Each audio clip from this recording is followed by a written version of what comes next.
Indonesia, the country with the 10th biggest economy in the world, yet it still faces the fact that most of its population lives below acceptable health standard. A lot of Indonesian children suffer malnutrition, people live an unhealthy lifestyle in unhealthy environments, high level of active and passive smokers across cities and villages alike, and high disease rate in the country.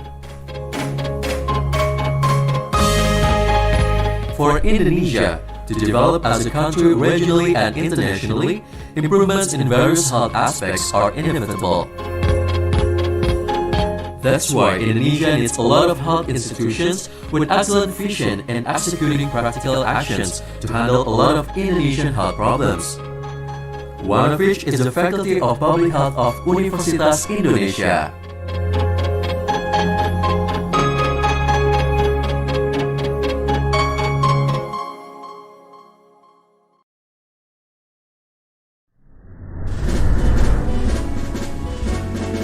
Welcome to the Faculty of Public Health of Universitas Indonesia.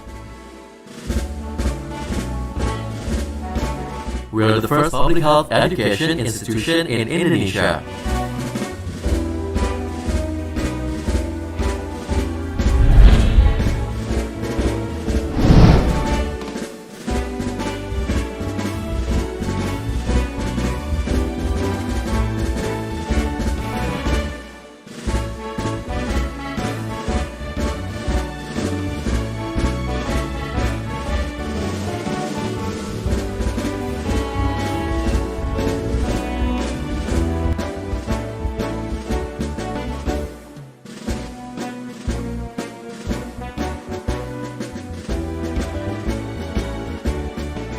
Positioned in the heart of Indonesia's activity, the economic, socio-political, and cultural vein of the country.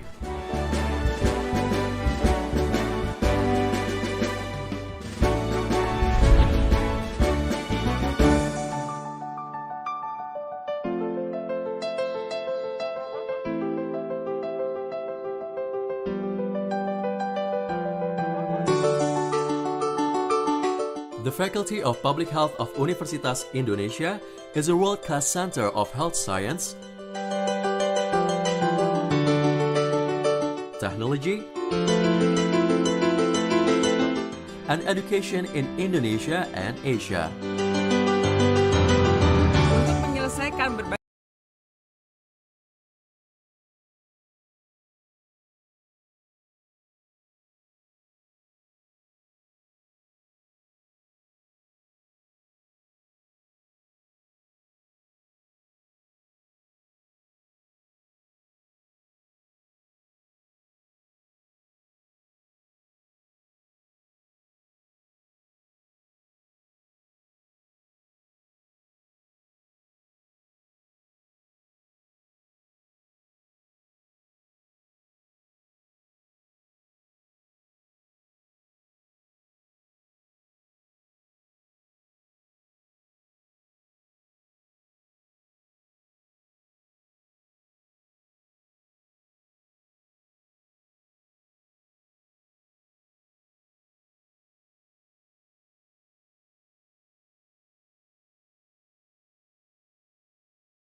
Good morning and good evening.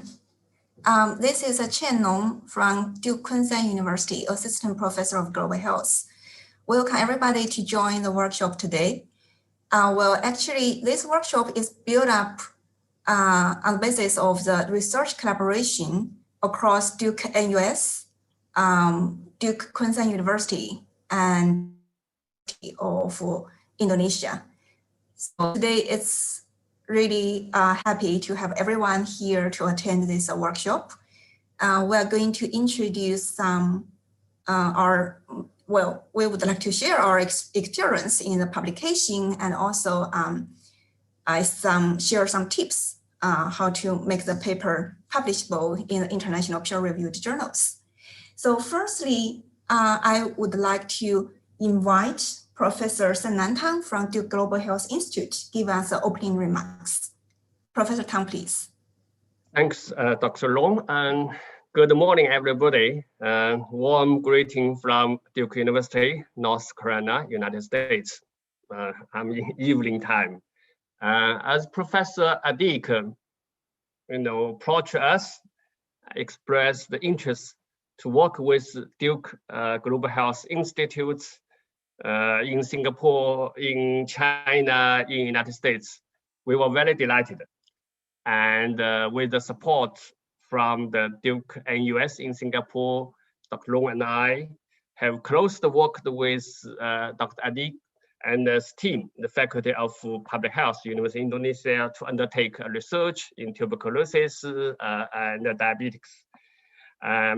Today, we are also very glad to have opportunity, as Dr. Long said, to offer some experiences of getting our research into practice. So we think this is probably just the start of our collaboration, our support to the faculties, research staff, and students in University of Indonesia. We see Indonesia is a very important country where you could contribute immensely in advance the health of Indonesia people as well as in the region. You are one of the most important country in ASEAN countries. And Singapore, I am saying Singapore, where I'm also have a position of global health professor, are very keen to work with colleagues in University of Indonesia and other colleagues there. So today we have actually, this workshop has two components, today and tomorrow. Our colleagues, Dr. Diane Edison, will give you some tips on how to get research published. Then I will talk about how you could deal with the comments from the peer reviewers and editors of a journal. So I'm really looking forward to have this opportunity to communicate with you all, and also hope when the pandemic disappeared, I could come back to University of Indonesia to meet you in person later this year. Thank you. Thank you very much, Professor Tang. We're also looking forward to have the chance to work together in person. So next, I would like to invite Professor Adik from the Global Health Initiative Indonesia and also give us a speech before we open the workshop. Professor Adik.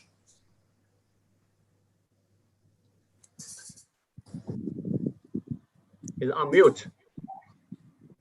Hello? Hey, Can you hear Professor me? Adik. Yes, glad to hear you. Hello? Hello, we can hear you, Professor Adik. Please go ahead. Professor Kian, can you hear me? Yes, we can hear you, Professor Adik. I cannot.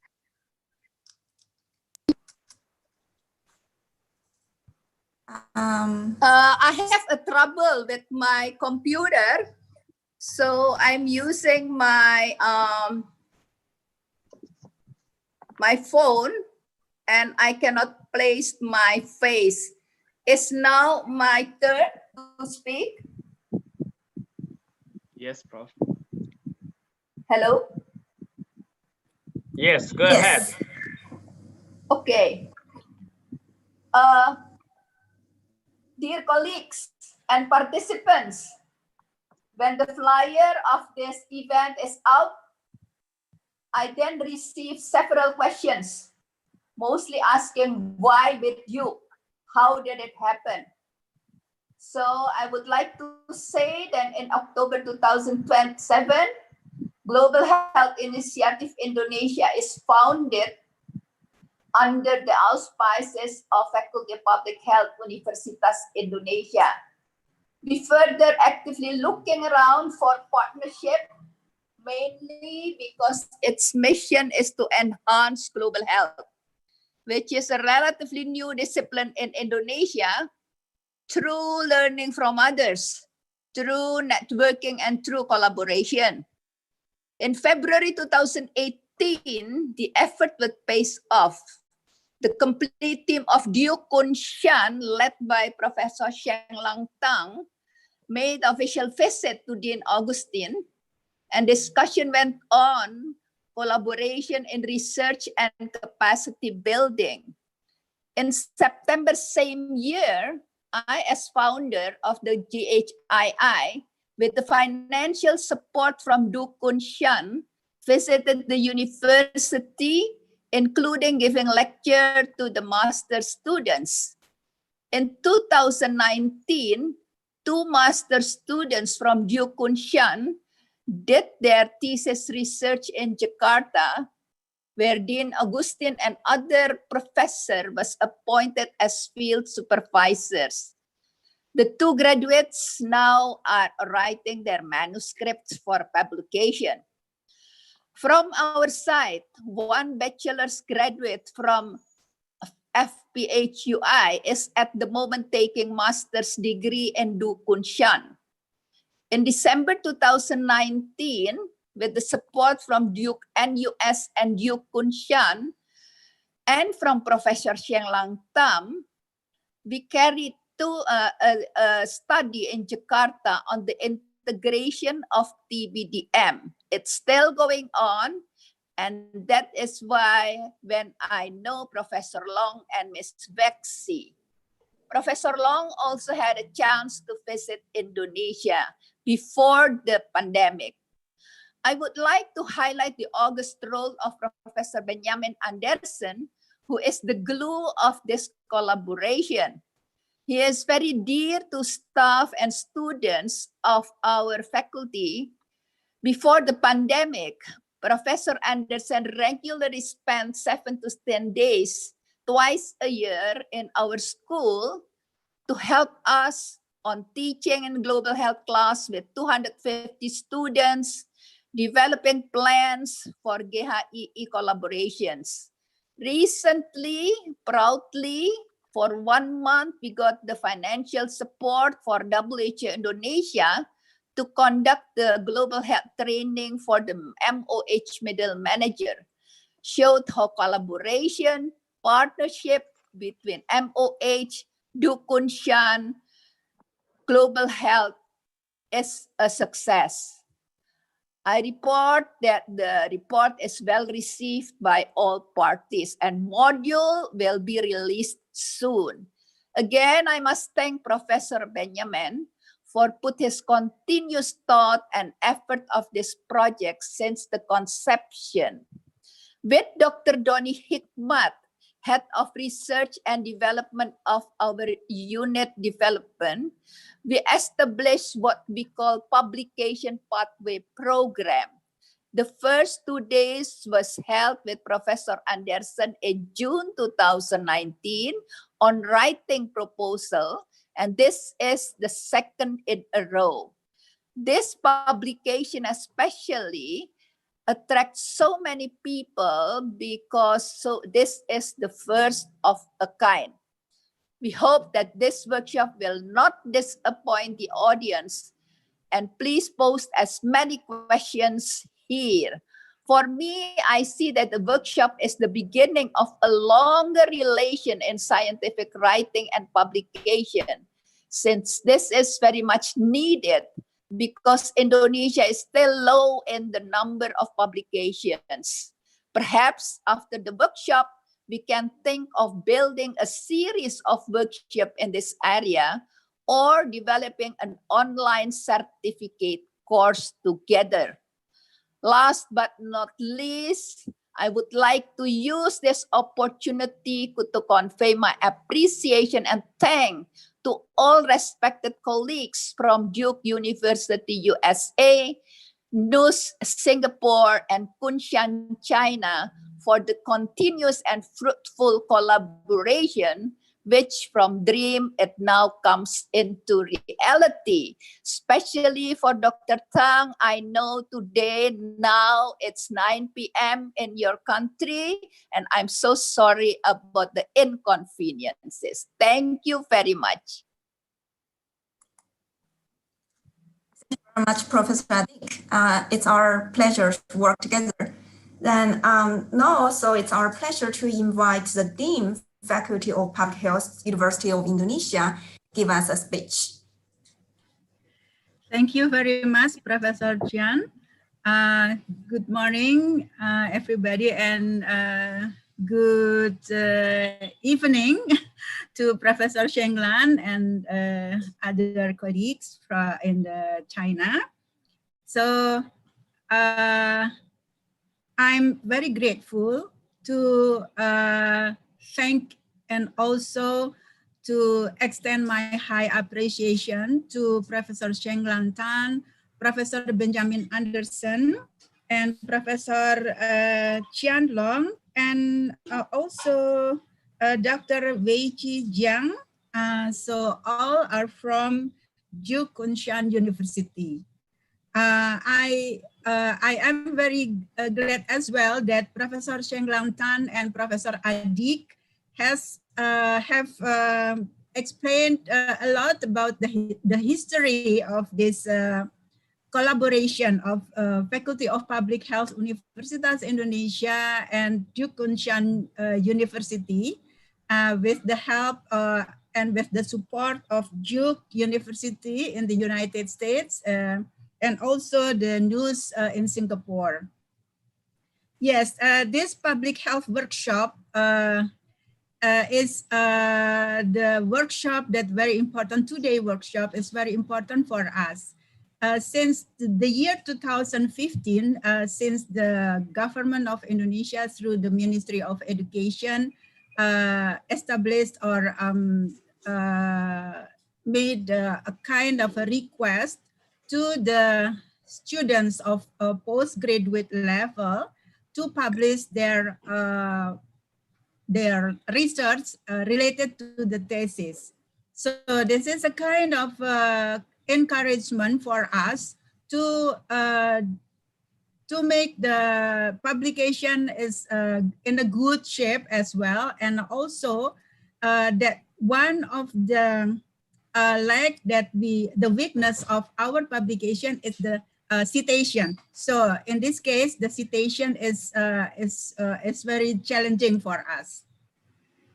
And we know that to submit the publication is not a simple way for us. So we have to catch these skills and also the capacity.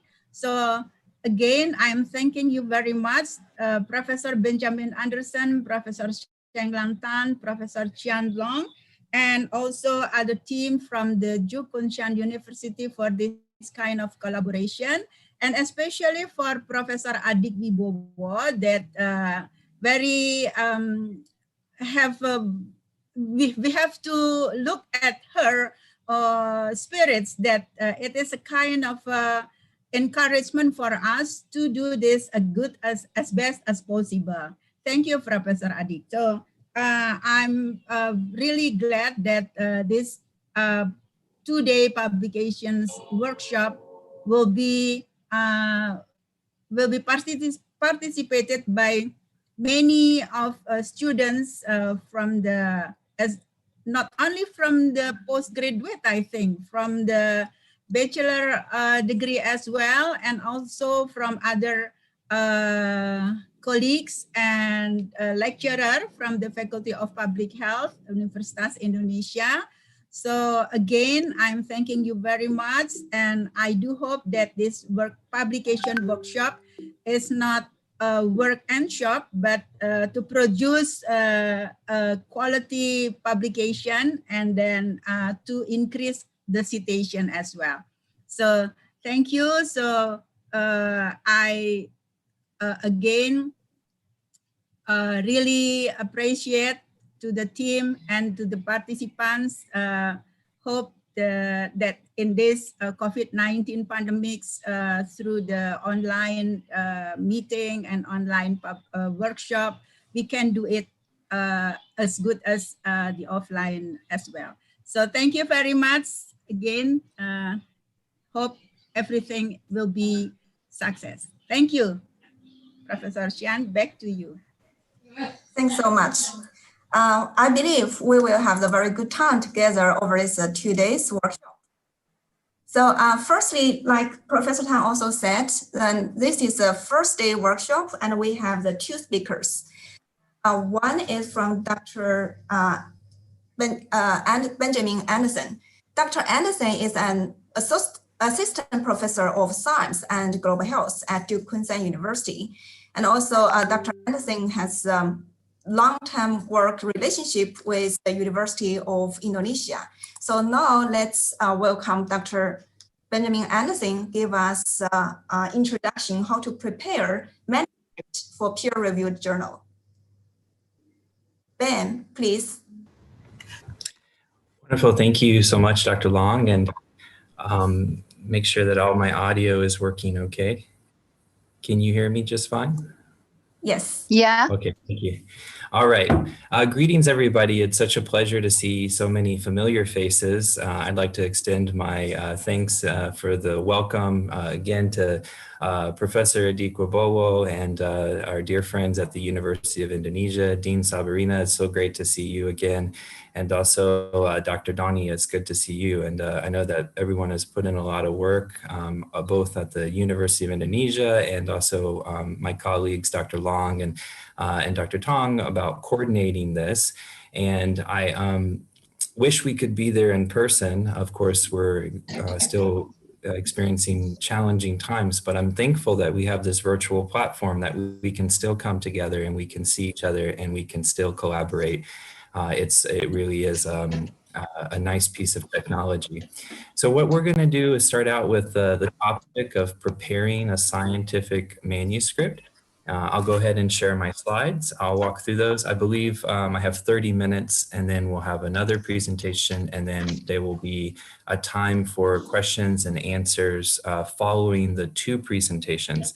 So if you have some questions, you can feel free to put them in the chat box. It's a really nice way to log questions as we go through the presentations. That way you may not forget them, but we also will have that question and answer period at the end.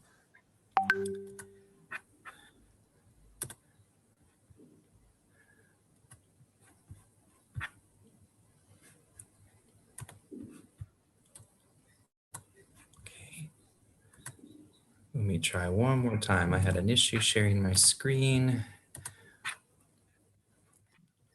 Okay, there we go. And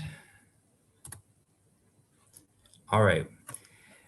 So my experience in working and preparing manuscripts is coming from the background as an epidemiologist. So I've worked a lot in doing infectious disease epidemiology, and that's my training. So I want to make a disclaimer that some of the information I'll share with you, a lot of it is general tips and general advice about how to prepare a scientific research manuscript.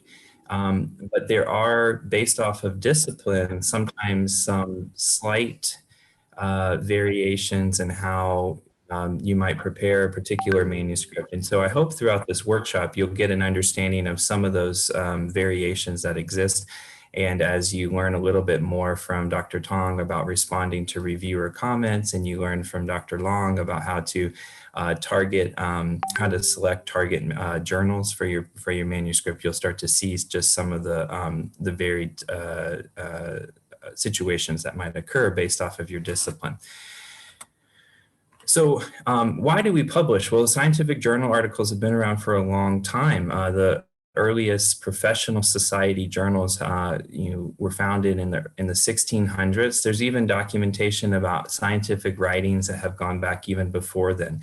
But really, it's a way for us scientists to come together and to share between scientists our work, the research that we perform, and to be able to put that out there in what we call the Research Canon, which is a collection of work in which everyone can review and understand what research exists on a particular topic. And this is really a form of scientific communication, the endpoint of the scientific process. Now we live in a world of international communication is much easier. We are connected through social media and the internet. So whereas before you would subscribe to a journal and you would get a printed copy maybe once a month or twice a year, now we can share information much more rapidly through online means. But the principles are still the same.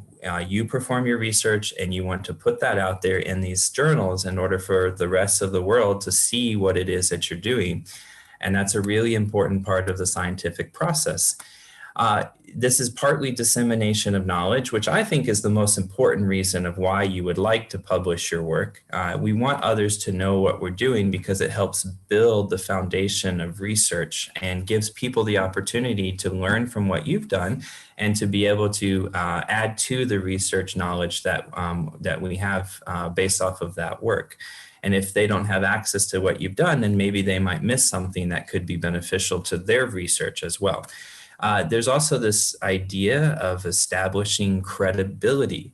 So as you publish more and more on a topic, it makes you a credible expert in that area. So this is how you build your scientific reputation. It's also important for funding. If you're wanting to build a research program, you have to have a record of publication in order to show, again, that credibility. I put this on here because sometimes it's interesting, maybe there is a little bit of ego involved in publication. We want to show that we're the best in our field. I don't really gravitate too much to this motivating factor for myself, but it's something that is part of publishing. Also patent protection if you're designing new works, and there may be some other reasons that you might be interested in publishing. But the main takeaway is that it is a very beneficial part of a scientific career. And for many people, if you don't publish, you won't be able to advance in your scientific career very far. So it is a very important skill to have. There are several different types of research articles. So as you're thinking about what to write and you're thinking about the research that you've done, you have to figure out how to, I think I refer to it as packaging your information. Now, if you are going to give a gift to someone and you have a small gift, you may not put that small gift in a big box. You would put it in a small box. So in thinking about your research, if you're wanting to disseminate or share maybe a small amount of data, but you think that data is really significant and important, there could be some types of structured articles that you might choose, such as a rapid communication. And you might say, okay, I'm going to tell the editors I have really important data. It's only a small amount of data, but it's a really significant research question that could impact research right now. For example, with the pandemic, people were trying to figure out the vaccine or what cells the virus could grow in order to produce therapeutics, vaccines, etc. So there were a couple groups that put out some rapid communications as they figured out in real time what those results were. There's other types of articles too, like review articles. If you're going to review the scientific literature and put together some different types of summaries about that information. And if you're a clinician, there's a type of article called case studies where you're going to report on a clinical case. So the bottom line is that there's a variety of different types of articles that you can write for various journals. And journals will have their own criteria, and they'll define in their instructions what these types of articles are. And so one of your pre-publishing activities, in addition to picking a journal, is to figure out what those criteria are. And I know that Dr. Long will talk about this in more detail tomorrow. There's several elements that I want to walk through, and this is how I'll outline the rest of the talk, is these subheadings here. The key elements that I see in publishing are ethics, the style and language of your writing, the structure and components of the manuscript. So that's just the general content, how you actually organize your content. There's the article submission and journal selection process, which I won't spend time on because my colleagues will cover that, as well as peer review and revision, which will be covered by Dr. Tong in the next session. And then references, how you manage and how you organize your references.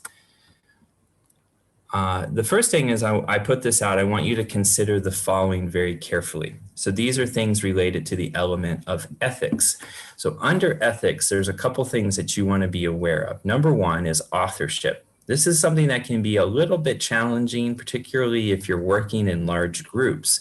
The type of research that I do is always, I don't think I've ever written an article where I'm the only author on that article. All of my research is collaborative and in groups. And so when we work in a collaborative group on a research topic, we have to work out and think about authorship. I'll talk a little bit more detail about that. Other things to note are things like competing interests. This third one is a very, very important note, very important point to make about publishing. Plagiarism. Now, there are sometimes very nefarious types of plagiarism, which is intentional plagiarism, where people may take writings from other people and publish them. But there's other kind of not so explicit types of plagiarism that exist, and I'll share a few examples of that. And then there's some other things which are just blatantly, concerning for ethics, research fraud, publishing the same paper in two different journals. That's not acceptable. When you publish a paper, you have to usually sign a form that says you're not going to publish this information elsewhere. So ethics is a really important component that's built into the publishing and manuscript writing process. And it's something that may not always be explicit, but it's becoming a lot more of a prominent feature of journal submission processes, making sure that people are abiding by ethical standards. There is a link here. We'll provide this to everyone who's here. I like this, this review that's put out by a major publishing company called Elsevier. This is a scientific publishing publisher, and they have a really good ethics guide, and it gives a lot of the detailed information on these subtopics here. I want to make a specific note about authorship here. There is a criteria that's an international criteria that's been adopted by several major publishers and journals. And these journals are set up to kind of adopt the same standards so that people are able to follow them across many different journals. The four criteria here are listed as what qualifies as an authorship on a paper. Who should get authorship? And when you're thinking about working in a group, sometimes it varies on the types of work people are going to perform. You might have a person who's going to be designing the research. You might have, I'm sorry, apologies. I have my child with me and they just broke into my room where I've been working. Can you give me just 1 second?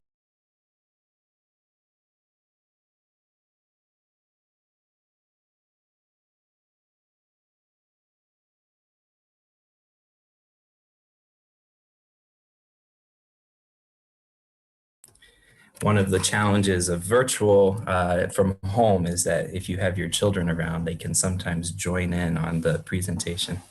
So 4 criteria here. I won't go through them, but I just want to make note that these journals that you would consider for publishing most likely have a criteria for authorship.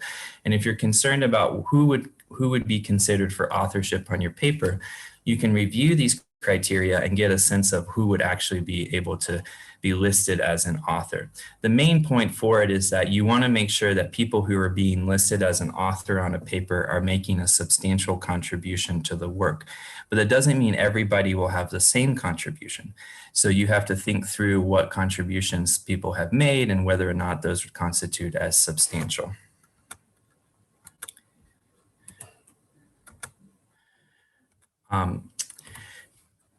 The next element here I want to make a note of is style and language. So scientific writing is a little bit different than other forms of writing where you might write, an expository or some kind of story if you're writing for, say, a blog post, or you're putting something out where you're telling a story. That might be, that's going to be a different style of writing than what you'll write for a research article. Scientific writing follows more of a form of journalistic writing, I would say. And one of the main goals that you should consider in preparing your manuscript is to be what I call the 3 C's. Be clear, concrete, and concise. And if English is not your first language, it's okay. You can still try and write your draft manuscript. And if it's not, perfect English, don't worry about that, because you can get outside review help from maybe a person who is a native English speaker or someone who does technical editing. There are a lot of services that can help support you there.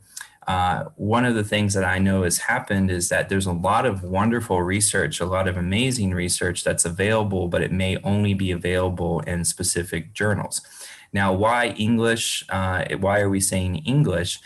Well, it just is the fact that English is the predominant language now for the major international research journals. And so if you want your research to reach the international audience, the global audience, which I think should be a goal that you should try to have, most of those journals publish in English. So that's where the English language writing is going to be an important factor here in order to get your research into those types of publications. What do I mean by clear, concrete, and concise? I want to give this quick example. Here's an example of a writing that may not demonstrate that kind of principle. So we have here, after reviewing and analyzing the meticulously collected data from the field, it was concluded with near certainty that the effect of the outcome was having a negative impact on the surrounding community.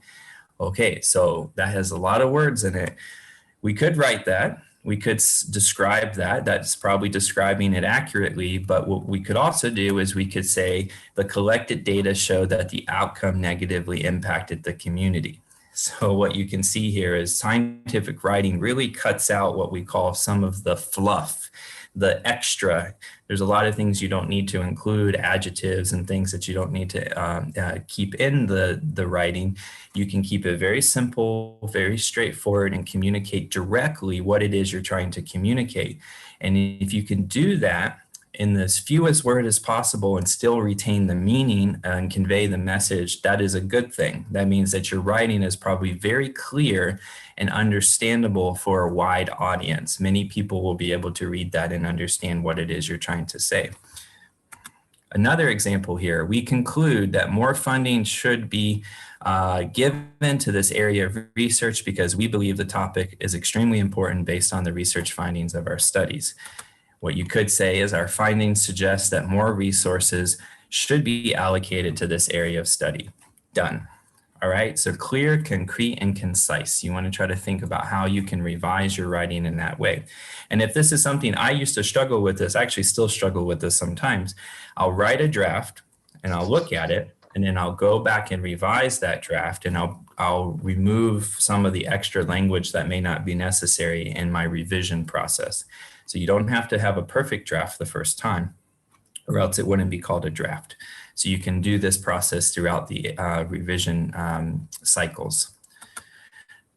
Okay, now moving on to structure components of manuscript. This is really just kind of the basic format of most manuscripts. Now, some journals may vary in specific names of section headers. So like instead of introduction, the journal may call it background. Instead of materials and methods, a journal might call it the approach. etc. There's some journals that have discussion, but they'll break up the discussion, and they'll also have a section called conclusions.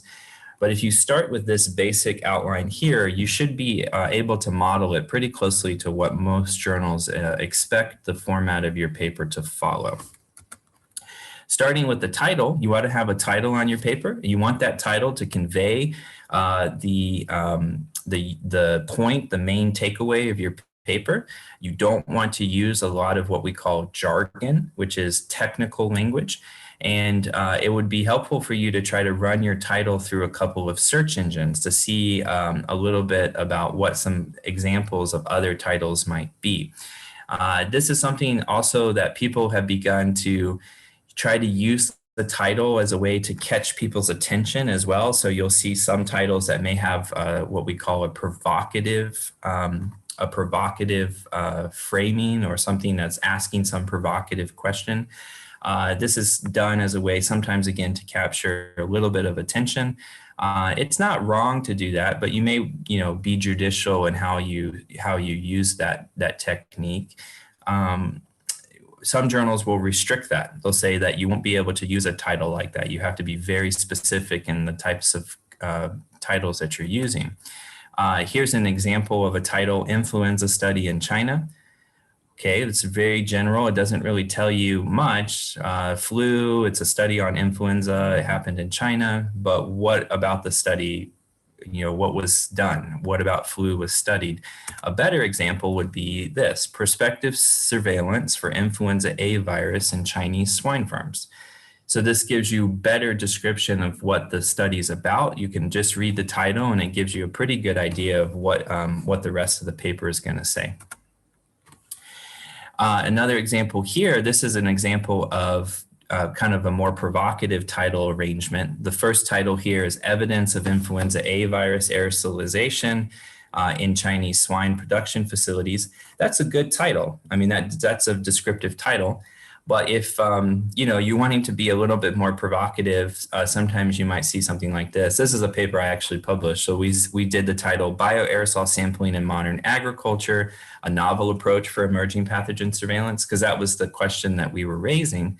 And the journal editors liked that. They thought that that was a good title because they thought that it was a way to capture attention, and they thought it still embodied the essence of the research study. So you just see a little bit of difference there. I already mentioned authors a little bit, but just note that, again, author order is important. There's a couple of key specific descriptors for authors. You usually will have one first author. Sometimes you'll have co-first authors if you have people who have contributed equally to the work and they've done a lot of contribution. And then you usually will have a corresponding author that can sometimes be the first author. And that sometimes is not the first author. That sometimes can be the senior author. So if you're working in a research group and you have a senior professor or senior researcher, a lot of times what they'll do is they'll occupy the end of that author order. These will all be outlined in the journal instructions. And so they'll give you a little bit more information about what the criteria are for how many first authors or how many corresponding authors you might be able to have. But these are just ways to denote who made the major contributions, and the corresponding author is the person that the journal will list in the paper for people to contact if they have questions about the research.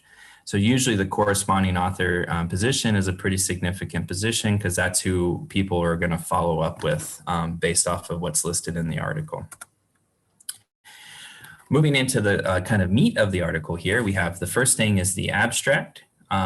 This is something that briefly summarizes the article, and it varies in different journals. And so sometimes the abstracts are a little longer in some journals, and sometimes they're very short. But essentially, you're going to follow the same format as the paper. You'll present the problem. You'll include a little bit of the methods, a little bit of the results, and then the abstract should have the main conclusion. And so a person can read the abstract, and it can give the reader enough information to understand basically what the whole article is about. So the title and abstract are a really important combination of what you would work on so that people would be able to, be interested in your work. So interested that they'll download the full article and read the whole thing. Here we have the introduction. You want to clearly state the problem, the background of the problem, and the reasons for conducting the study. The method I like to teach my students when I teach them writing manuscripts is the funnel approach. And this is where we go from broad to narrow.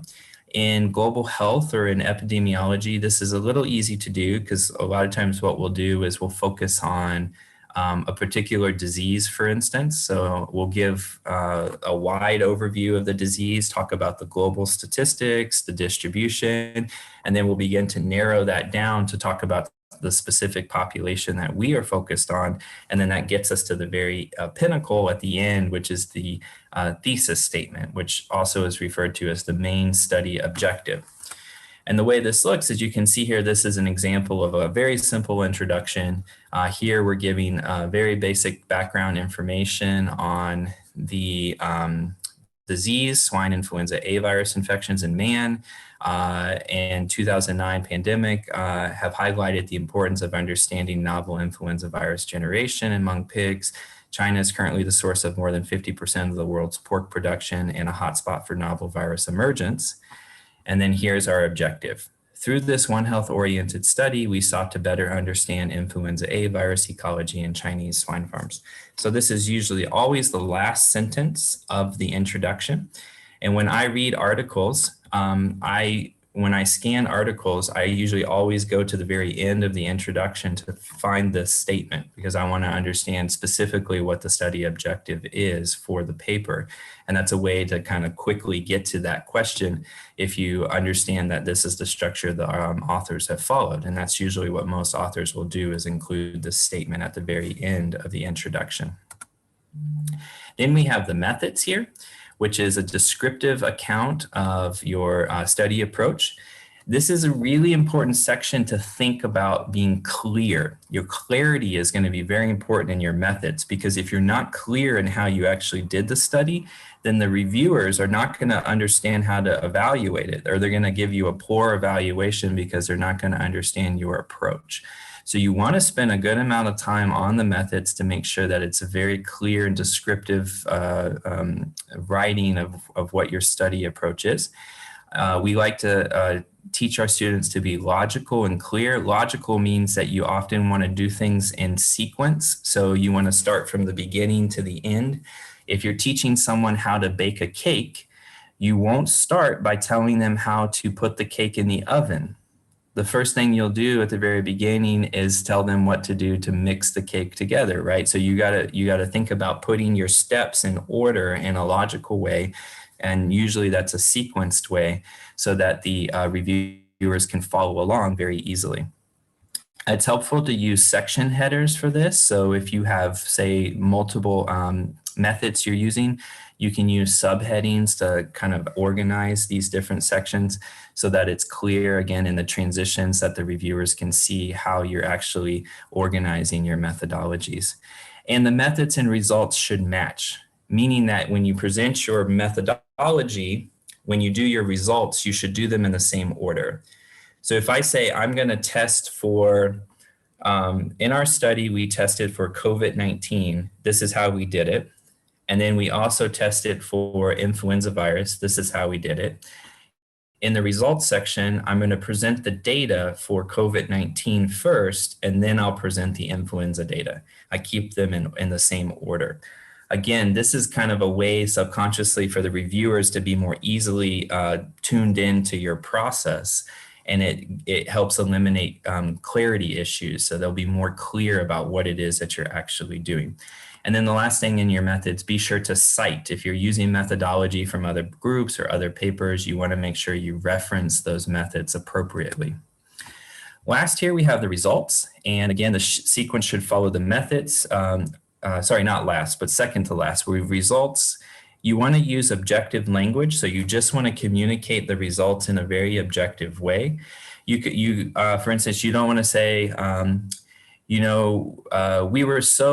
tested our samples overnight for many hours, and we were so happy to find that, we got positive data. That's subjective. We don't need to know about the feelings around the research results, even though we all have very strong feelings sometimes about that. You would just say, we tested the samples and these were the results, and then you just list the results.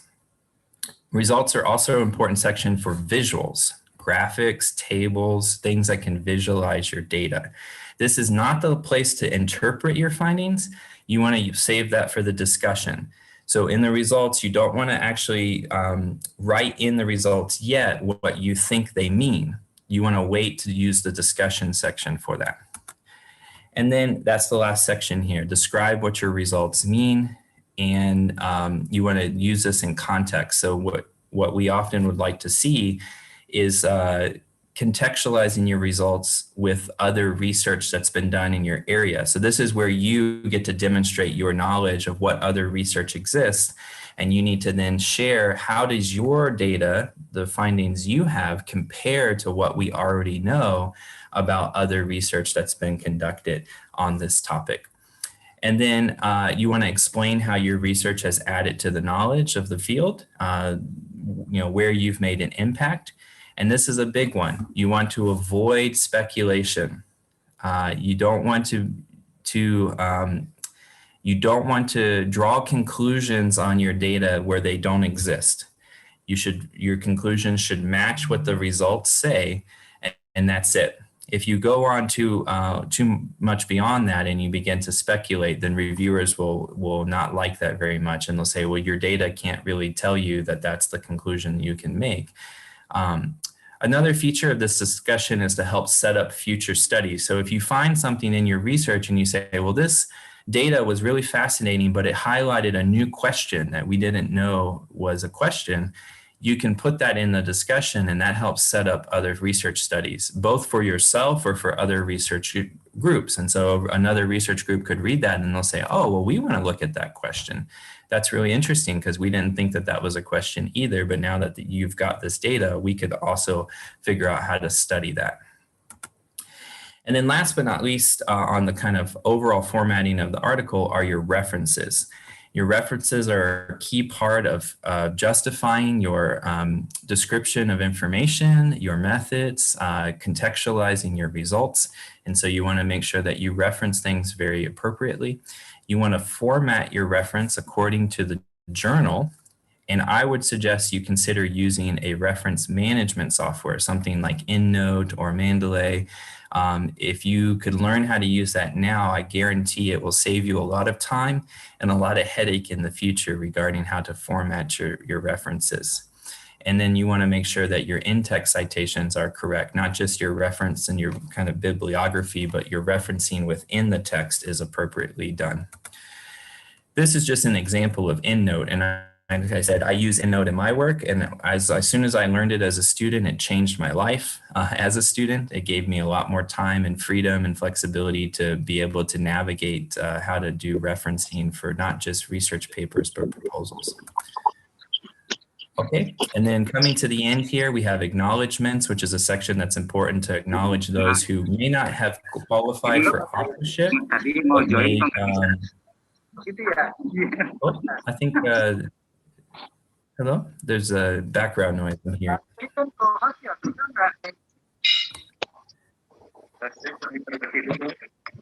Okay. Right, so let me just go beyond that real quick and then get to the end here. So that's kind of the overall view of how to structure your paper. You end with the acknowledgements, which you'll want to acknowledge people who may not qualify for authorship, but may still have made contributions. So these would be people like they reviewed your data plan, or they gave you some reagents that were helpful with study. And those would be really important for you to acknowledge. It's also where you can hearing some noise.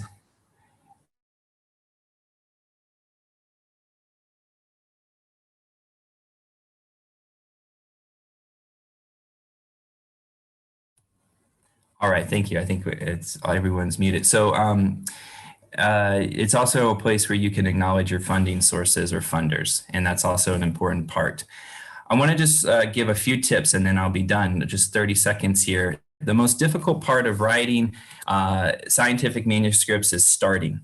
Perfection is the enemy of progress. please, please fight back against this issue of perfectionism. I do every day because I feel like I'm a perfectionist, and so I struggle. I won't start my paper because it's not perfect. That's not the point of writing. Writing is an iterative process. You go rounds and rounds of revision, and you get people to help you with that. So you just need to have words on paper first in order to make that happen. Another part of recommendation here of tips is scientific writing and should be, as I mentioned, an iterative process. So it takes multiple rounds of revision. So you want to remember that. Also, a tip that I usually give my students is the order in which to write. I don't usually have students write from start to finish, meaning they don't write the abstract, intro, methods, results in order. I have my students actually start with the methods because that usually is something you already know because you've done the research approach. And then you build your tables, figures, you do your results, then you go back to the introduction and you use brief introductions. I usually do 2 to 3 paragraphs, and then you finish with the discussion section. So in this way, you can build the manuscript out and you won't get caught up in trying to come up with an introduction and discussion. It actually helps you if you have it framed with your methods and results first. So it's just a suggestion that I give my students. Write with simplicity. Again, less is more. Tell a story. If you can do this in an objective way, you can tell a story of the type of research that you're trying to do. It actually is helpful in that regard. Use comments freely in your drafts, so you can use the Word document features, comments, and set yourself up to go back to do revisions. Be okay with some critique. You kind of have to have thick skin a little bit, but you should ask people to help you review, and be okay if they tell you, no, this doesn't sound just right. You should go back and rework that section. And then if the journal rejects your paper, try again. And that's not a problem to do that over. And remember that your work is one study that is part of many. You're building upon the canon, so your study is not going to solve everything. It's just a piece of a larger piece of work. And there are many roads up the mountain. So my suggestions are not the only suggestions, and you should learn from as many people as you can about tips of how to write scientifically. And last, have fun. And with that, I want to thank you for your time. And I'm going to end there, and we'll be able to move on to our next speaker. Back to you, Dr. Long. Thanks so much, Ben, for structure suggestions and also tips how to prepare our manuscript. So also, as Dr. Anderson mentioned, we need to try and also see how to make it ready. So now let's welcome Professor Sennan Tang give us suggestions how to respond to peer-reviewed comments. That's also is a very important step. Thanks so much, Professor Tang, please. Thanks. And so now you have heard the tips on how you could write a scientific paper in English that could be possibly published. And I'm asked to talk about how to respond to the peer reviewers' comments. So what I'm going to do is to talk these points. Peer review, what is the point? Does it work? What's the relationship between the editor and the reviewers? Decision letter from editor, what to do about the rejections if you disagree? And Dr. Ben Edison said, try again. And obviously I will say first, if you don't agree with the editor, how are you going to do it? I will spend most of my time to talk about revision, revise, resubmit letters, how to respond. As you know, we have got to revise usually the manuscripts, papers, resubmit it. First, I want to say peer review is not the best process at the heart of science. Peer review is a flawed process, and no evidence so far to demonstrate that a peer review could prove the science. But probably there are no better process for the academic journal to accept the paper. So you all should know, sometimes you got very picky reviewers, give you lots of negative comments.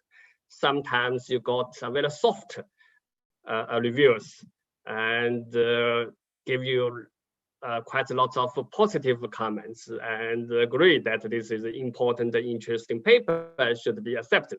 But editor may not agree with the reviews.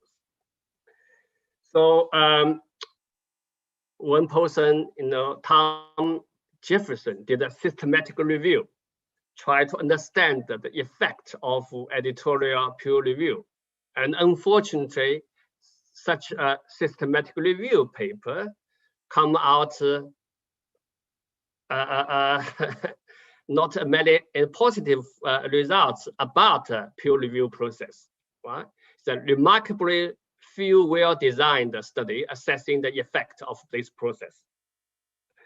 And peer review should be regarded as an untested process with uncertain outcome. The only positive is some evidence that it may improve the readability. Reviewers will suggest that the author of the paper, their English may not be the first language, and ask some people to edit, improve the writing. That may be helpful. So I must confess, I must, I use lots of slides today from my colleagues, my friends, Professor Gavin Yami, who is now working with me in the Duke Global Health Institute. He was the editor of many top journals, PLOS Medicine, BMJ, British Medical Journals. So before he came to academia as a professor. So I listened to his seminar on how to respond to peer review comments. So this is what he told us. He said, as an editor, peer review process just help editor to assess the paper. Is this important enough, new enough, robust enough? Is this paper scientifically sound? An important input into editor's decision-making process. Of course, the peer review process could also help authors develop a better paper in terms of scientific, more robust, perhaps, is it better presented. So this is the editor's view about peer review process. So I just want to tell you, this is what all the editors told me, including Professor Gavin Yami. It is editor who decide. Remember, the rule of editor is to decide on your paper whether or not your paper should be published or rejected. So editors will be guided by the scientific expertise of their peer reviewers. The journal usually invited 2 or 3, sometimes 6 peer reviewers. The Lancet usually asks 6 or 7 peer reviews. On average, journals only ask 2 or 3 peer reviews. But whether or not you get a positive or negative comments from peer review, at the end of the day, decisions are editorial. That is, that says the editor make a final decision. I might personally got a very good comment. For example, I submitted a paper to Lancet, and they asked 6 peer review to review the paper. And we got many positive comments, some negatives, and we were asked to resubmit, revise, resubmit, which we did. We addressed all the comments 6 peer review have got. So the second round, all the peer review are happy with the our revision of the paper. But at the end of the day, the Lancet editor still rejected our paper. So this story just tell us it is the decision of the editor, not peer review, on accepting or rejecting your paper. So that you should keep in mind when you come to your response to the editor's letter. So decision letter from editor. This is, decision, the editor is happy with your paper. we decided that your beautiful written paper and perfect conduct are worth of immediate publication without any changes. Obviously, this hardly happened. In my academic life, over the last 30 years, I probably submitted 200 papers to different journals for possible publication. Such a letter only came once, one among the 200 papers I submitted. The editors really like my paper and say accept that without any changes. But that's, the probability of such attempts is very, very low. Often, these are type of decision from editor. Reject without review. Usually, depends on different journals. Some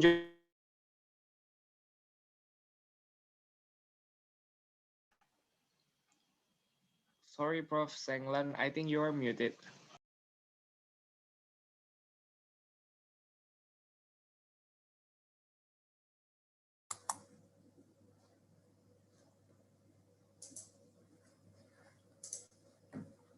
Sorry, Professor. I think Weishi is working on some technical issues. Then she will do unmute.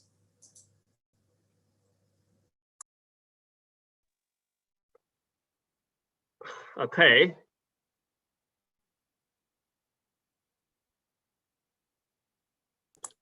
Yeah, I think now it works. It's okay? Okay. Yeah. So you probably, editor, just make a look at your papers, even they haven't looked at your whole paper, just abstracts, just rejected without sending out to the peer reviews. So that's the first type of rejection. And the second, the editor send your paper to peer review. Then after they receive a peer review, and they decide to reject. And also, they send it to peer review, get a comment, then back to you. Back to you could be two, put two options, either major revision required, needed, or minor revisions. And also, of course, it is also after 2 or 3 review, they accept subject to a minor revision or accept after 1 or 2 revision. So depends on different decision letters from editor, you need to have a different response.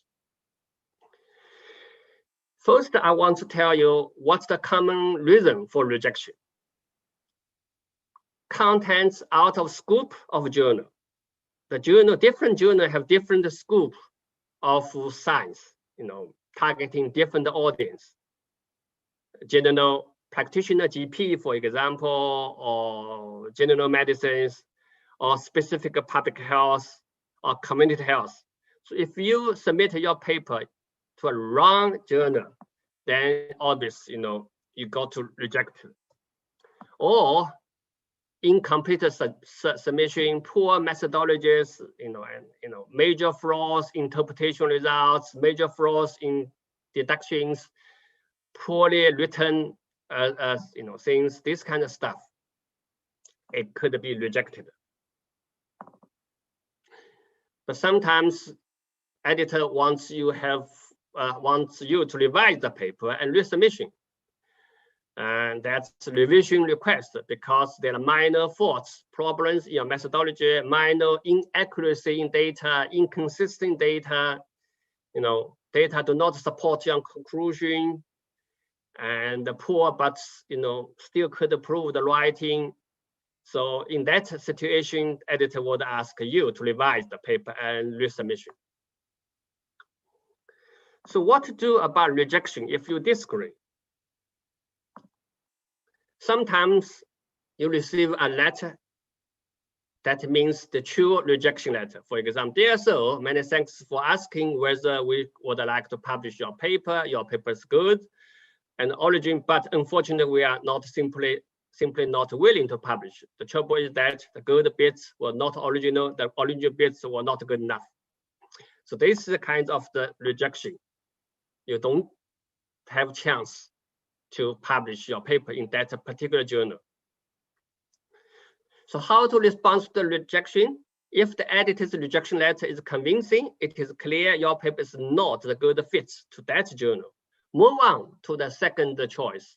As Dr. Edison told you, try and try. If the rejection is accompanied by peer review comments, use these to strengthen, improve the paper before you submit to the second choice journal.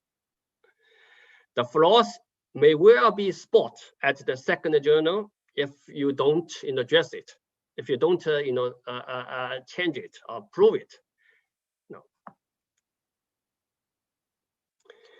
How to respond to rejection? If you think the editor or peer reviewer have made a mistake, remember, most editors are not contact experts. If they didn't get an expert review, they genuinely might have got it wrong.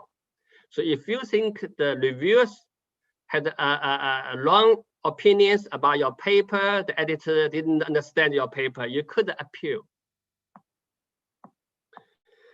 How could you submit a peer? Write applied factual letter that points out why you think the editor may have missed your important studies.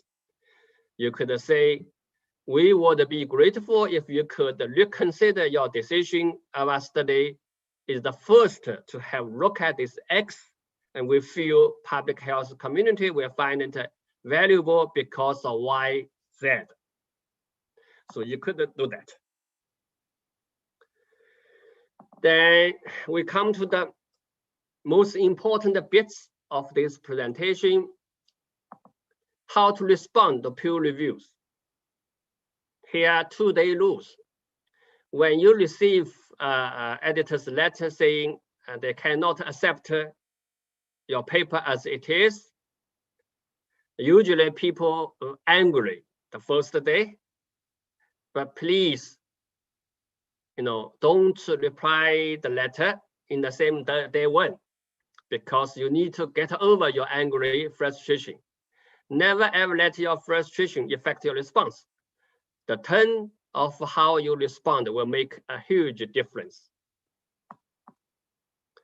So you maybe spend a day or 2 or 3 days to think about the comments calmly and make a plan.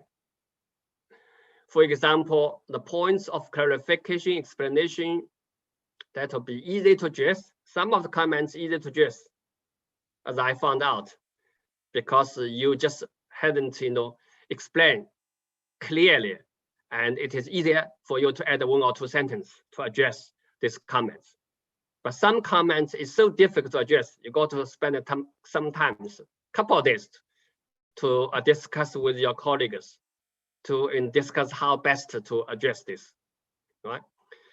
For example, sometimes they request for reanalysis of the data. Decide if you can do that. If you cannot, you will need to explain why. For example, if the reanalysis of data, when they need more data, but there are lack of accessing, or you cannot get access to this data, okay? So you can do more analysis. Or sometimes the suggested analysis methodologies have a number of the preconditions, criteria. You found the data you got cannot meet this kind of criteria for reanalysis of the data. So you could explain why. Request for additional research. Is it possible? Maybe not. Lack of time, lack of funding, lack of resources, right?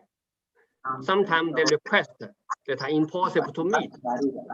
So there are a number of the things you need to consider. Here there are principles or set of rules they call the CHOPS. Answer completely, point by point, answer humbly, answer objectively, not subjectively, answer properly, answer politely. So I will go one by one. Answer completely. Be very organized. In your response to the comments letter usually you should have a cover letter that is response to the comments from editors and the comments. You should copy and paste each comments and then give your reply.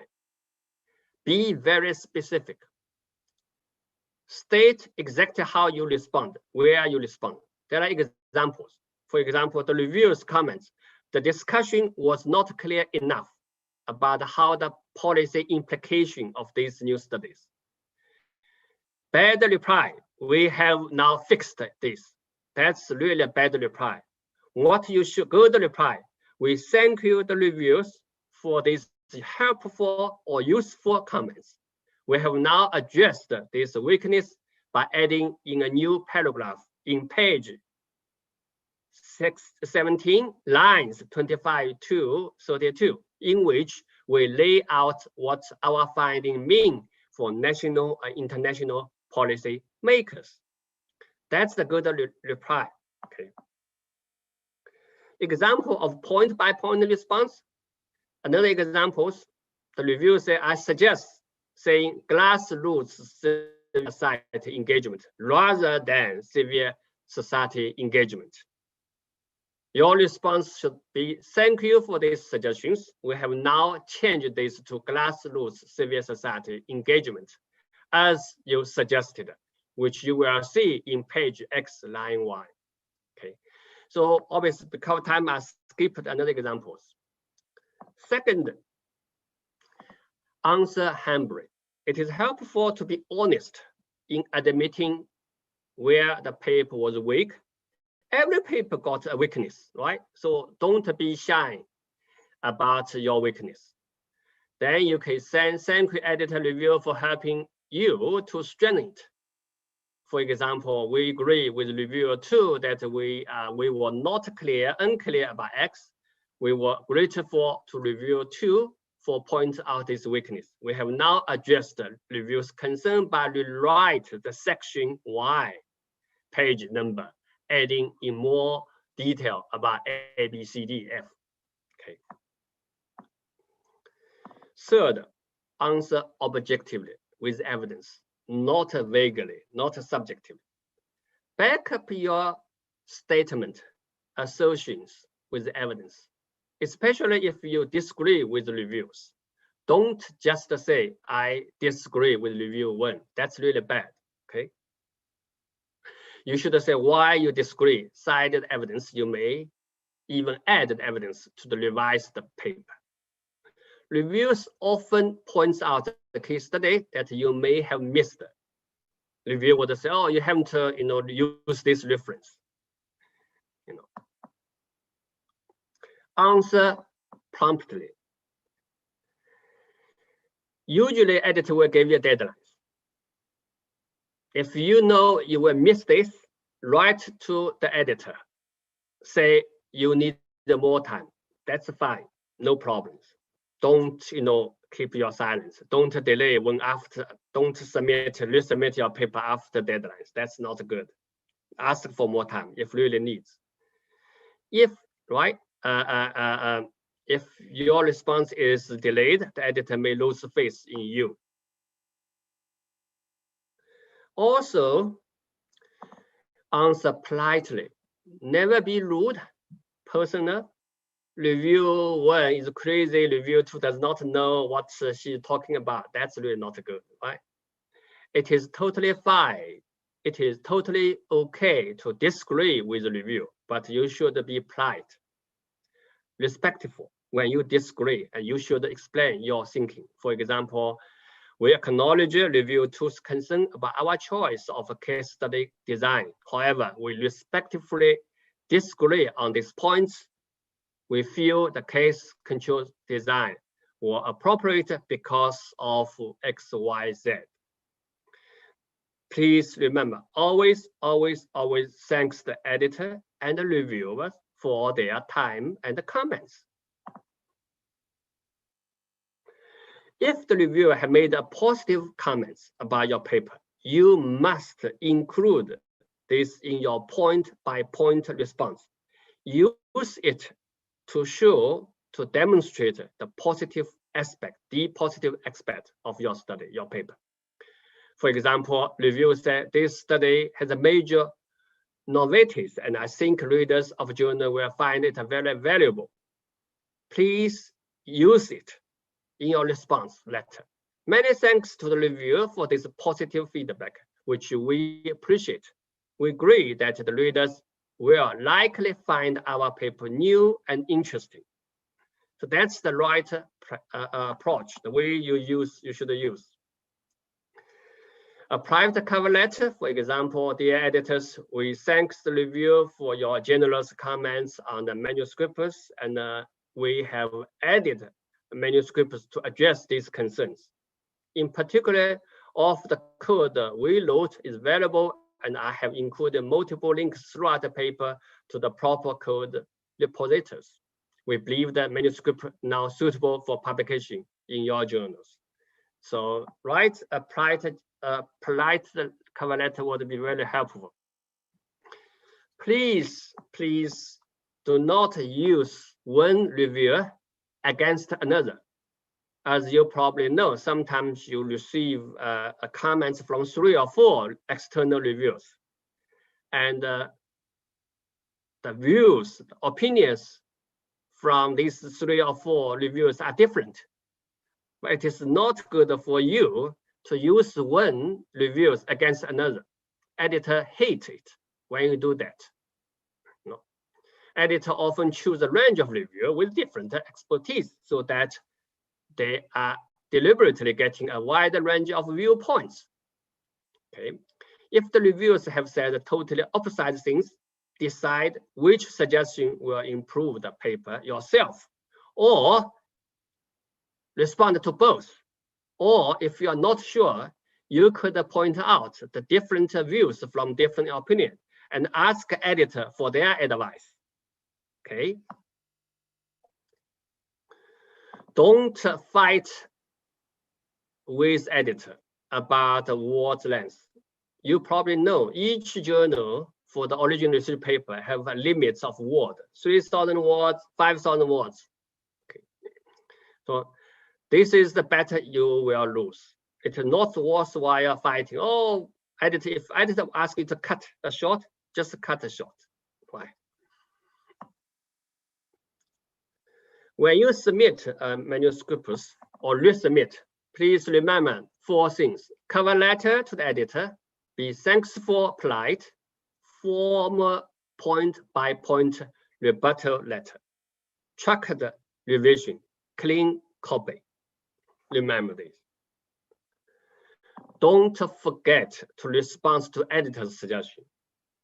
Now, you will find, in addition to the comments from all these peer reviewers, editor also would put themselves some critiques, comments. So don't forget the comments, suggestions from editors, in addition those from peer reviews. Okay. So useful phrase to start a response. For example, we agree with the referee that, but the referee is right to point out. These are, it is true, we acknowledge it. These are wording. You could start your response. There are a number of examples. I'll probably drop a couple of examples because the time is running out. Example response review. Sometimes in your heart, in your mind, you want to say, you just didn't understand what we wrote. But please don't say that in your writing, in your response letter. What you should say is several statements that we made were more ambiguous than intended. We have adjusted the text to be clear. Now state changes and where they are. Okay. So it's just applied more diplomatic. Sometimes you really want, in your heart, in your mind, you just want to say, no one knows the answer to this question. But please don't say that. You would say, this is a valid question, we are pursuing the answer, or this is a valid and important question, we are curious about the results would be. However, we are unaware of any studies that provide answers. You implied that no one knows the answer to these questions. Sometimes external reviewers didn't spend a quality good time in reading your paper and then just wrote some comments. Obviously, they are not very responsible. So in your heart, in your mind, you would say, you didn't even read what I wrote carefully. Please don't say that in your letter. What you should say, we did not intend to indicate. Insert the mistake. We have therefore changed the text to specify that. Insert the correct conclusion here. Now change some text to appease the reviewers. State what and where the changes are. Okay, so these are the examples. Probably sometimes you want to say you are being so picky about grammar formattings because English is not your first languages. But you could say, we apologize for this error. Now we have collected the text as you suggest. Not bother to fight with these picky reviewers. So basically, please stay positive in order to be effective writing. A request for revision should be reviewed if your manuscripts would be asked to be revised for resubmission. That kind of decision should be seen as positive, as it means there are possibilities that your manuscript may still be potentially publishable, provided that all the editors' reviews comments are addressed.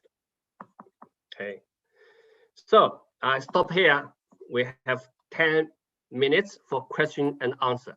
Thank you. Thank you so much. So now floor is open. Then we have the 10 minutes for questions and feedbacks. So please, when you talk, then briefly introduce yourself, then also go ahead with your questions.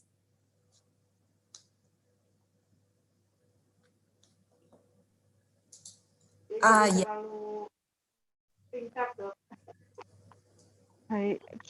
Can I ask? Oh. Yes, please, go ahead. Yes, my name is Lania Tihamijaya from University of Pajajaran, Indonesia. I would like to ask if ever we present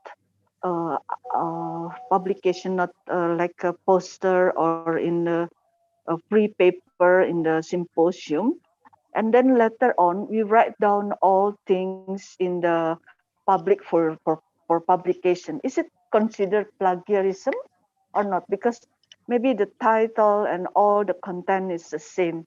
Is it considered a plagiarism or not? Thank you very much. Ben, do you want to address? I can add, and if you'd like to add too, you have a lot of experience in this. In general, if you have a poster presentation or even an oral abstract that you give at a conference, an international conference, that usually doesn't prevent you from later publishing that same data in a journal.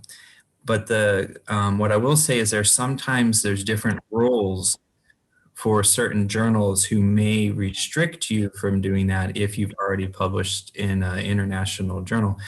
And the other thing I'll mention is if it's just the abstract that's published as part of the conference proceedings, that's usually not a problem for you to then write your paper and publish your full paper later. If, however, the conference is a paper, sometimes conferences will have you submit a full paper as a conference proceeding, then that could be an issue if you tried to publish the same paper later in an academic journal. So there are some rules depending on the journal, but in general, if it's just an abstract, and you're only doing a poster presentation or an oral presentation based off that abstract, it doesn't typically prevent you from publishing later in a journal. Thank you. Thank you. Okay, I saw there is a hand. Dr. Maman. Yeah, thank you. Thank you for the interesting presentation from the Dr. Benjamin and Dr. Shanglan. We think we got more knowledge on this. Firstly, I want to ask Dr. Shanglan. I definitely agree with the review comment, which is the very valid and sometimes with the beautiful statement from the reviewer. But once I got the comment from the reviewer about the methodology. I think the Professor Senglan have explained it, but I need to know more technically. For example, the reviewers ask about the insufficient sampling and the limited data collection. I think we just use a questionnaire, not for the deep interview to collect the data. So what should we do considering this is for us as a student in master degree? We have limited time, we have limited resources, so it's very difficult to addressing the review comment about the methodology. So what should we do? Should we keep it in the submission process, or we pull or cancel the submission process in this journal? I think that's for the Dr. Shanglan. And for the Dr. Benjamin, I want to ask. I was wondering about the non-technically part of the research, such as the cover letter. Uh, the cover letter, I think, is it really influence to our submission in the journal? Is the cover letter just one of the technical, non-technical part of the submission? Okay, thank you. I not quite get your question. What you are saying is the methodology part is weak, and the students may not have resources or time to revise, improve it, right? Yeah. Whether or not you should continue, because insufficient sampling, limited data collection, limited time, resources, it's difficult, you know, and then I guess there are a number of the options. You could, you know, try to, if your method is sound, just the lack of the sufficient sampling, right? And then you could publish protocols sometimes. Obviously, I don't know the details of the study. Or some public health policy or practice paper, you know, you don't have, you know, sufficient sample size. You know, you only, you know, you got a few communities, a few people, right? And you don't need to insist you go to publish original research paper because the sample size is not large enough and the results not robust enough. What you may want to consider is use these results to write up some policy and practice paper. If you look at the different public health journals, there are a section of policy practice. Then they are shorter usually, you know, give some limited evidence and present, you know, what's going on and these interventions or practice. This is not lab. And then, you know, maybe this journal would accept it with a little bit lower, you know, scientific rigor. I mean, say, you know, sample size are the essential. But still, so without knowing your detailed, you know, papers, I may have difficult to give you comments, but there are a number of options you could have explored. Okay, thank you. Thank you, sir. All right, the question about the cover letter, I'm going to answer while I share an example cover letter, and I appreciate you raising that point. I didn't include that in my presentation, but I do think the cover letter is a nice feature to demonstrate to the journal, particularly the journal editor, that you are well organized, you understand the value and can communicate the value of your paper to the editor. So I actually do think the cover letter is a important part of the submission process. Here's an example here. Again, it's a way for you to contact and direct your message directly to the editor. They don't always, the editors are not going to always read the cover letter. They'll have associate editors that will triage or kind of go through and screen articles, as Dr. Tong had mentioned. But it's still, I think, helpful for you to communicate in here why you think your paper is substantial. Why do you think the research is important, and what benefit to the readers? Why should the journal accept your paper? There's sometimes where your research is really good research, but maybe it's not appropriately fit. It's not an appropriate fit for the journal. So you want to think through that. And Dr. Long is going to give a little bit more information about that tomorrow, about picking the right journal and how you can justify submitting it to that journal. But here is an example, and just gives you a kind of an overview here of what a cover letter looks like. And again, this is an opportunity for you to tell the editor why your paper should be published there. One more thing is, reviewers and editors are human. And so if there's something called, an unconscious bias that can exist if things don't seem well organized, or there's a lot of errors. I mentioned before, don't worry about English language, but before you submit, you do want to try to have a review of your papers to make sure that it's edited and that you've minimized the mistakes, because if you submit a cover letter and it's really messy and it's not well organized and it's not understandable, that could detract from your paper. So whatever you do, you want to make sure you do it the best that you can, and that you've put your best submission forward. This is true for the paper, but also anything else you submit with the paper, including supplemental data files.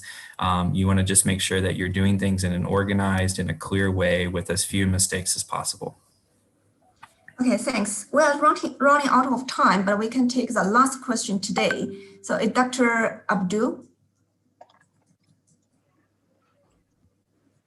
Okay, thank you for the chance. Thank you, Dr. Tang and Dr. Benjamin, for great presentation. I have one question here.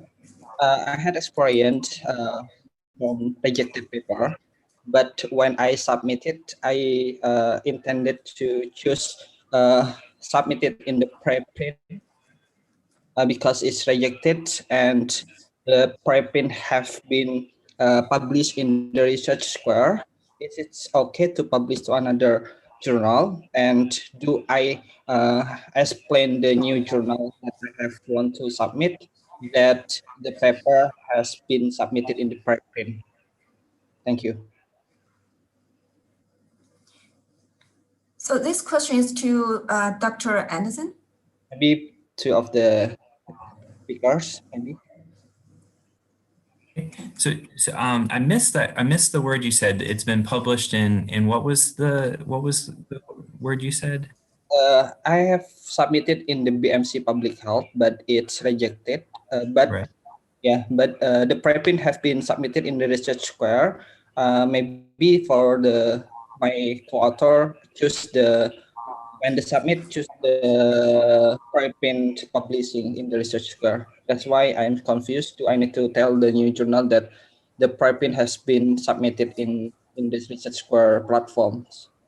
Oh, the Research Square is kind of an open access pre-publication platform. Is that right?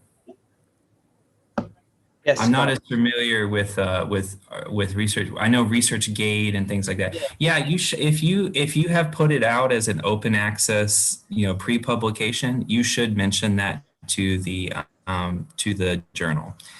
Now there are evolving rules around pre-publication. COVID-19 has really, I think, propelled the pre-publication process. So we have things like BioRev and a few other pre-publication platforms that are where people are putting up drafts of manuscripts before they've been through peer review process. But if you do that and you've released a paper in any kind of online platform where people have access to it, then you should let the journal know. and each journal may have a different rule about whether or not they would consider the paper or not. And if you want to know, tomorrow Dr. Long will go through some of the journal selections, but in the journals, they'll have instructions to authors, and usually now journals will add a section called pre-publication policy. And that's where you would want to look to see if that journal would have a specific criteria for pre-publication release of the paper. Okay, thanks so much, Dr. Anderson and also Professor Tang contribute to today's session. I think it's time we will close today's session, but we will continue tomorrow, and also we can come back to discuss some issues or some unresolved questions today. Okay, thanks again for everybody joining today, and also thanks so much for Professor Tang and also Dr. Anderson's contribution. So see you everybody tomorrow. Then hopefully you have a good day today. Bye-bye. Bye. Bye, Thank everyone. you so much. Thank you. Thank you. Thank you. Thank you very much. Thank you. Thank you. Thank you.